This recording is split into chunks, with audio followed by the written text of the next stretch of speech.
People pleasing doesn't just drain your energy over time, it quietly erases your sense of self.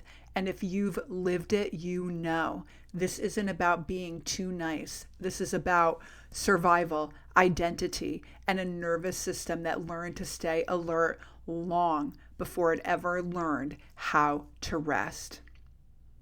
That's what we're going to be talking about today, and how we're going to turn your people pleasing into your amazing, magnificent superpower. So, welcome to Infinite You Beautiful Souls. I'm Dr. Sheri, spiritual psychologist, multidimensional mindset mentor, soul-led success coach, and intuitive empowerment guide.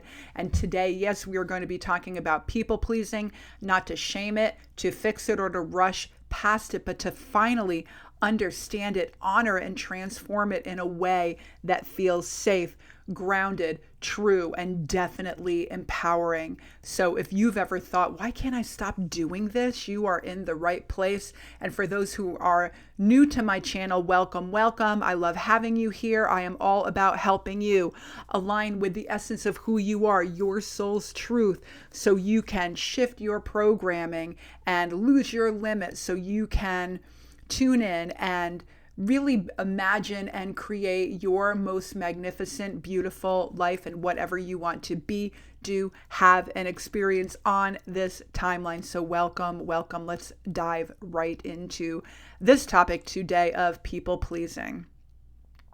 I want to be honest about what people pleasing actually feels like. I know it. I have been there and have done that. And it is not just about saying yes when you mean no. It is not just about avoiding conflict. It is not just about wanting people to like you. It is scanning the room the moment that you walk in, that hyper vigilant, energetic aspect of who you were conditioned to become. It is about feeling responsible for everyone else's comfort. It is sensing disappointment before it is spoken. It is rehearsing conversations in your head. It is over-explaining. It is about second guessing. It is about replaying interactions. It is a huge ball of wax, a huge big bag to unpack, and the deep exhaustion of always adjusting and rarely feeling truly met in a space that kind of calms your nervous system down and brings you back into balance. So it's just this constant feeling of grappling, of reacting, right? It is definitely a reactive mindset. And today we're going to flip that into more of a proactive space and way of being if you are still in the middle of it, or maybe even still recovering from it.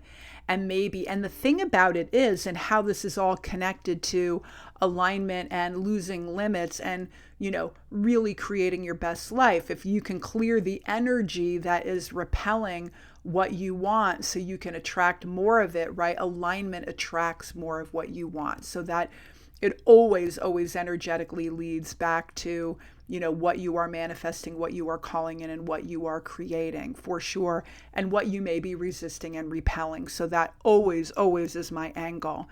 And so you may not even know what you want because you learned so early to tune into everyone else. And that is definitely part of it as well. When you are clear, when you are aligned, you know who you are and you know what you want. But when you've got all this people-pleasing energy around you and the messiness of it and the entropy of it, it can feel really intense.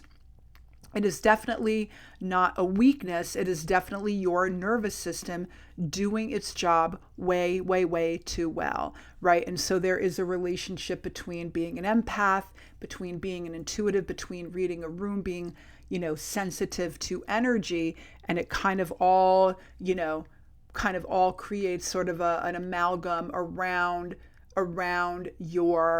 your identity and how you are programmed and living your life. And we have it at all different levels, right? And I think it definitely matters to be aware and be intentional and really try to come out on the other side of this with deeper compassion, deeper wisdom, and deeper understanding for yourself and everyone around you. And for sure, for sure a better sense of the programming you want and the identity you want that is aligned with your soul, your authentic self, your inner being, and your true soul power, right? So remember that people pleasing is not a personality flaw. It is a survival adaptation. If you grew up in an environment that was emotionally unpredictable, inconsistent, chaotic, approval based, or where love felt conditional, your nervous system learned something very specific. Stay aware, stay tuned in, stay flexible, stay safe. You learned to read tone. You learned to read micro expressions. You learned to read energy shifts, mood changes, for sure body language, right? That is huge. Your safety became linked to keeping the peace. So when people say things like just set boundaries or stop caring what people think, it can feel invalidating because they're missing the point. This wasn't a choice. It was intelligence. It was definitely deeply programmed into your psychology, your belief system, your behavior. And here's the part that really matters. It's the part people rarely talk about. When attunement is always directed outward, something quietly happens inward, and you begin to override your instincts, doubt your truth, minimize your needs, quiet your voice, confuse love with self-abandonment. And over time, people-pleasing stops becoming about kindness and starts becoming about self-betrayal. Not because you're weak, but because the skill that once kept you safe was never meant to run your entire adult life. And this is especially painful for spiritually inclined people because many people pleasers are deeply compassionate, are faith oriented, are heart centered, are empathic, and they're often told directly or indirectly that being loving means enduring discomfort, that forgiveness means tolerating harm, that compassion means staying open at all costs. But here's the truth. Love without boundaries is not love. It is leakage. And higher consciousness is not about enduring more. It is about becoming more integrated. And here is the distinction that will set you free, I hope. Remember that people pleasing is not the gift. Attunement is the ability to sense, the ability to read energy, the ability to notice subtle shifts, to feel deeply. That is extraordinary intelligence, and that is the missing piece. It was never toughness. It's really about discernment. The shift happens when you stop asking, how do I keep everyone comfortable, and start asking, what is true for me in this moment? That is a boundary. What is true for me in this moment?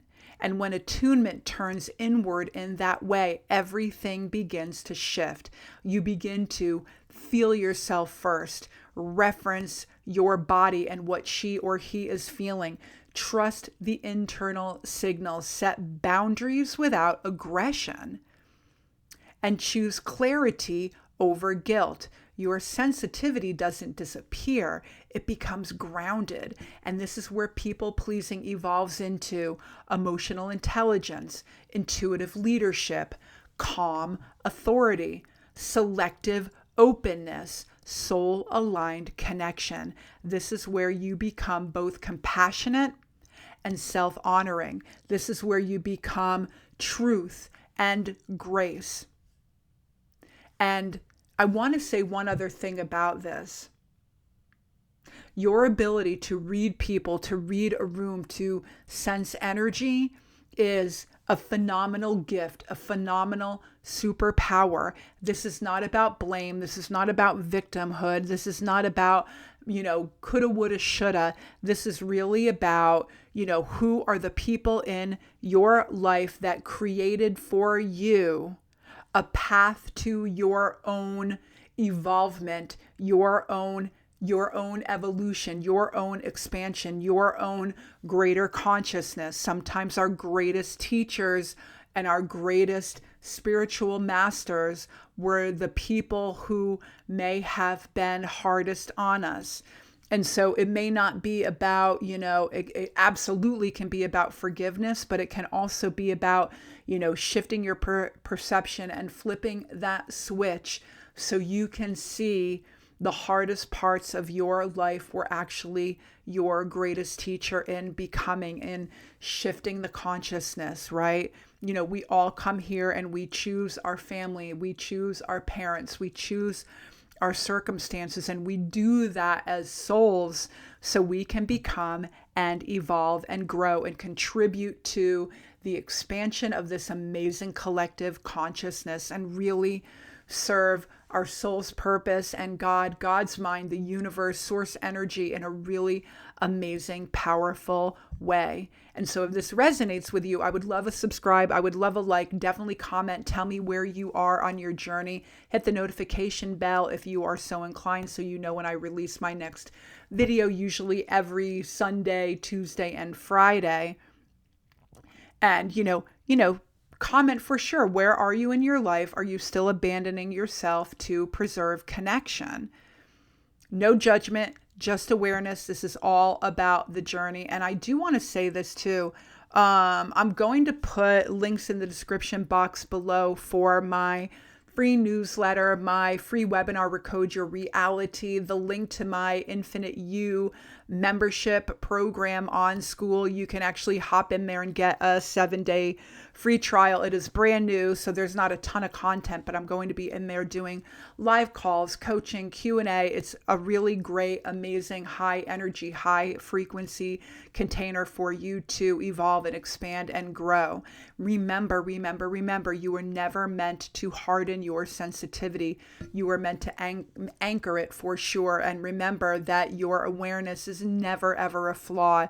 Your depth is definitely not a mistake. It is a part of your expanding consciousness and evolution. And your attunement and discernment is something not to erase, but to embrace. When sensitivity meets self-trust, you do not disappear. You rise clearer, calmer, more confident, more whole, more wise. You are just on this journey of becoming. I hope that this video helped you, and I will see you all next time, beautiful souls. Namaste.